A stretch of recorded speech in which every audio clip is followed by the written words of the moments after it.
नमस्कार, news for nation देख रहे हैं आप। मैं हूं रश्मि श्रीवास्तव आपके साथ। बिहार के नेता प्रतिपक्ष तेजस्वी यादव ने बड़ा बयान दिया है और तेजस्वी ने बिहार के दोनों ही डिप्टी सीएम को निकम्मा और डरपोक बताया है। बता दें कि बिहार में जिस तरह से लगातार आपराधिक घटनाएं हो रही है, इसे लेकर तेजस्वी यादव गुस्से में है और अपने गुस्से का इजहार करते हुए तेजस्वी ने सोशल मीडिया एक्स पर एक पोस्ट किया है और इस पोस्ट के जरिए बिहार में बढ़ते अपराध के ग्राफ पर बिगड़ती हुई कानून व्यवस्था पर निशाना साधते हुए तेजस्वी ने लिखा है कि किस तरह से बिहार में बीजेपी के नेता अपराधियों को संरक्षण दे रहे हैं और बीजेपी के बड़े नेता दोनों ही डिप्टी सीएम खामोश होकर यह सब कुछ देख रहे हैं। जरा इस पोस्ट को देखिए जिसमें तेजस्वी ने ये बताया है कि किस तरह से बिहार में आपराधिक घटनाएं बढ़ी है। खासकर कटिहार की अगर हम बात करें तो देखिए, बीते दिन कटिहार में शराब तस्कर को छुड़ाने के लिए लोग वहां पहुंचे थे और ग्रामीणों ने इस दौरान पुलिस की पिटाई कर दी, थाने पर हंगामा किया, बवाल काटा।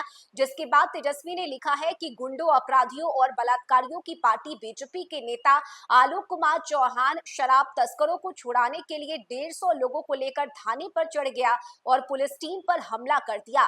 थानाध्यक्ष को पीटा, घसीटा और वर्दी फाड़ दी। कुछ दिन पहले अपराधी बीजेपी नेता ने एसएचओ को धमकी दी थी। प्रतिदिन पुलिस पर हमले हो रहे हैं और सीएम अचेत हैं। प्रदेश के दो डरपोक, बड़बोले, निकम्मे और नकारे मुख्यमंत्री ने भाजपाई अपराधियों को खुली छूट दे रखी है।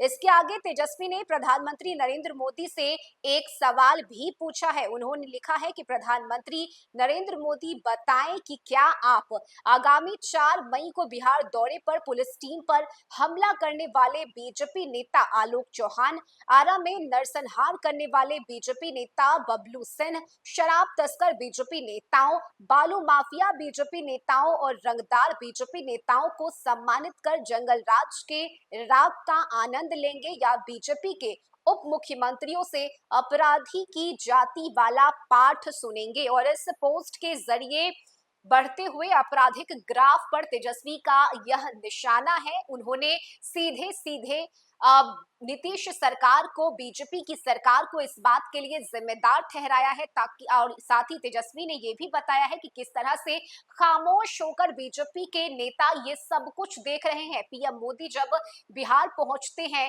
तो इन अपराध पर वो खामोश हो जाते हैं, कुछ नहीं बोलते और यही वजह है कि पीएम मोदी जब अगली बार बिहार दौरे पर आएंगे तो क्या इस दौरान इन हमलों पर पीएम मोदी अपनी बातें रखेंगे या फिर नहीं, या बीजेपी के नेताओं से पीएम सवाल करेंगे या नहीं, ये सब कुछ तेजस्वी यादव ने अपने इस पोस्ट के जरिए पूछा है।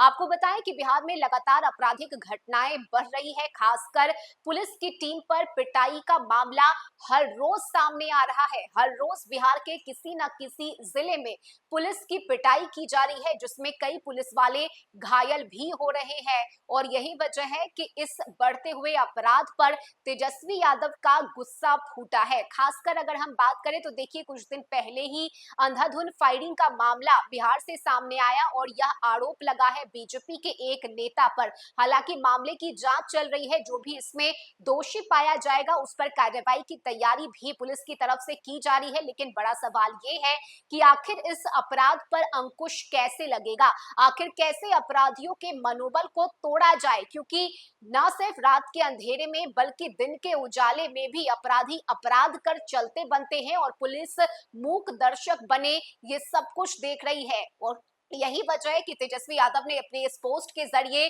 पुलिसिया तंत्र पर नहीं बल्कि एनडीए की सरकार पर, बीजेपी के नेताओं पर निशाना साधते हुए एनडीए की इस सरकार को निकम्मा, बेकारा, बड़बोला कई आरोप लगाते हुए हमला बोला है और सवाल भी पूछा है कि आखिर कब तक ये सब कुछ बिहार में होता रहेगा, आखिर कब तक बिहार की जनता इन अपराधियों के खौफ के साए में जीते रहेगी। इस खबर में अभी के लिए बस इतना ही। न्यूज फॉर नेशन पर खबरों का सिलसिला जारी रहेगा। नमस्कार।